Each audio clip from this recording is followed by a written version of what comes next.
नमस्कार, पंजाब केसरी टीवी में आपका स्वागत है। और कांग्रेस पार्टी ने हालांकि अभी तक टिकटों की घोषणा नहीं की है, लेकिन रोहतक से जो मौजूदा विधायक है भारत भूषण बत्रा कांग्रेस पार्टी से हैं, उन्होंने रोहतक के लिए एक संकल्प पत्र तैयार कर दिया है। और हालांकि अभी तक कांग्रेस पार्टी का संकल्प पत्र नहीं आया है, लेकिन भारत भूषण बत्रा ने अपना संकल्प पत्र तैयार किया है। क्या वो संकल्प पत्र, उनसे बात करते हैं। बत्रा जी, क्या संकल्प लिए हैं रोहतक को लेकर? संकल्प लिए है कि पहले तो पीने का पानी बिल्कुल स्वच्छ मिलेगा, दूषित पानी नहीं। जल भराव की समस्या का समाधान होगा, सीवरेज समस्या का समाधान होगा, बाजारों में हमारे खड्डा मुक्त सड़कें होंगी, उनकी गुणवत्ता पे रखा जाएगा। बेटियों की सुरक्षा के लिए पुख्ता इंतजाम किए जाएंगे। हमारी बेटी ना गले में कुछ पहन सकती, ना घर से बाहर जा सकती। जब इतना कुछ है, इतना भयावह सा माहौल है, लॉ एंड ऑर्डर का बहुत बहुत बहुत बुरा हाल है। सफाई व्यवस्था को बहुत अच्छा बनाएंगे, उसको सुदृढ़ बनाएंगे, आपको परिवर्तन नजर आएगा। और साथ में खेलों का, पार्कों का, सिंथेटिक ट्रैक, ओपन जिम, इनका हम निर्माण करेंगे। और प्रॉपर्टी आईडी से जो लोग दुखी हैं उससे छुटकारा दिलवाएंगे, उसको रिव्यू करेंगे, जहाँ पर भ्रष्टाचार की कोई जगह नहीं होगी, और इसको रिव्यू करेंगे। परिवार पहचान पत्र की खामियों को हम रिव्यू करेंगे। इसको रखना है नहीं रखना, ये हमारी पार्टी लेवल का डिसाइड होगा। छात्रों के भविष्य का ख्याल रखा जाएगा। बहन बेटियों की सुरक्षा के लिए CCTV लगाए जाएंगे। और जो railway track, elevated Rohtak Panipat elevated rail track में जो विस्थापित गांधी कैंप के नागरिकों को की पीड़ा को उचित मुआवजा दिया जाएगा। और सरकार ने जो उन्होंने पॉलिसी बनाई है उसको रिव्यू किया। लेकिन बत्रा जी, अभी आप 10 साल जो भूपेंद्र हुड्डा का कार्यकाल रहा था उसको लेकर के, उसके दौरान हुए कामों को लेकर के वोट मांग रहे हैं कांग्रेस पार्टी, तो क्या आपको लगता नहीं कि उस 10 साल में भी कुछ कमियां रह गई थी जो रोहतक शहर में आपको इतना बड़ा संकल्प लेना पड़ा? हर एक जगह रह जाती है इस बात के लिए, पर एक बात का मेरे को बड़ी खुशी होती है। और मेरे को ये भी होता है कि मैं जहाँ जाता हूँ, सारे हरियाणा में जाने का अवसर बोला भाई हुड्डा का राज बढ़िया था। ये 9.5 साल के, पौने 10 साल के कंसेप्ट के बाद गांव का आदमी भी, शहर का आदमी भी अपने आप को सुरक्षित महसूस करता था, व्यापारी सुरक्षित महसूस करता था। बदमाश हरियाणा छोड़ के भाग गए थे, पर बोले भाई हुड्डा का राज बढ़िया राज था, उसमें ऐसी कोई जान नहीं थी।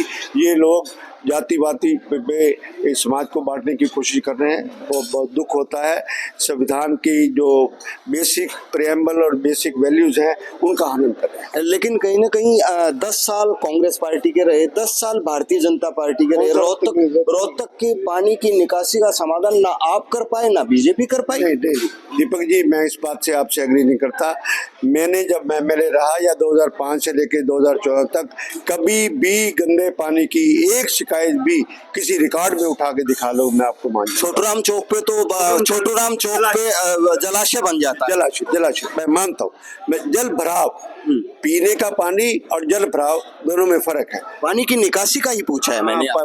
पानी पीने का भी साथ, पानी की निकासी का आपने देखा होगा, देवेंद्र जी भी सामने खड़े हैं इस बात के लिए। 2008 के बाद इस समस्या का समाधान हो गया था। 2005 में भूपेंद्र सिंह हुड्डा मुख्यमंत्री बने, उन्होंने सबसे पहले ये समाधान किया। आपने 96 का फ्लड नहीं देखा होगा, आप थोड़ा छोटे होंगे। हमने उस बात के लिए देखा कि राड़ वाला जो सड़क है, जोड़ वाली सड़क के ऊपर 11 फुट पानी था। छोटूराम चौक के ऊपर 8-9 फुट पानी था। दुकानें सारी डूबी हुई थी, वो हमने भी मंजर देखा है। और उसके बाद हुड्डा साहब ने इसका सारा समाधान निकाला। राड वाला जोड़ एक जलाशय बनाया, सिस्टम बनाया, हुड्डा कम्प्लेक्स के अंदर वो डिस्पोजल के वो किए। उसके बाद रेलवे लाइन के बाद डिस्पोजल किया, सिटी को फ्लाईओवर बनाया। और आधे घंटे में, पौने घंटे में छोटूराम पार्क चौक का और शांतमई तक पानी निकल जाता था। ये मैं 5 साल की गारंटी लेता हूँ इस बात के लिए। पर 14 के बाद इन्होंने संभाल नहीं की, और 14 से 19 भी ठीक रहा कि पानी इतना इकट्ठा नहीं होता था। पर 19 के बाद तो तौबा होगी, क्योंकि इन्होंने किसी बात को मेंटेन। लेकिन आपने संकल्प तो ले लिया, कांग्रेस संकल्प पूरा करने का मौका भी दे रही है क्या?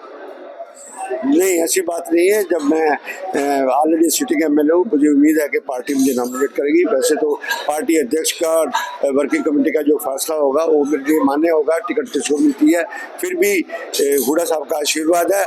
और पिछली बार आए थे हुड्डा साहब ने कहा कि भूषण को आशीर्वाद दोगे। एक सवाल और है, चुनाव की गर्मी कुछ ज्यादा बढ़ गई है। भारतीय जनता पार्टी के और कांग्रेस पार्टी के कार्यकर्ता एक दूसरे को मारने पर उतारू हो गए। Bharatiya Janata party negative politics में उतर आई है, नकारात्मक राजनीति करने लगी है, जातिवाद की राजनीति कर रही है, जो देश के लिए भी खतरनाक है, समाज के लिए। मोहल्ले मोहल्ले में, गांव गांव में जातिवाद के ऊपर लोगों को डिवाइड करना शुरू कर दिया है। जो हमारी परंपरा का 36 बिरादरी की जो हमारी आपस में भाईचारा था, उसको तोड़ने की कोशिश। लेकिन वोट की राजनीति इस बात पे नहीं करनी चाहिए। भाईचारा जरूरी है, हमारे आपस में ताल्लुकात जरूरी है, हमारा आपस में भाईचारा और मिलन जरूरी है। 36 बिरादरियों का गठबंधन।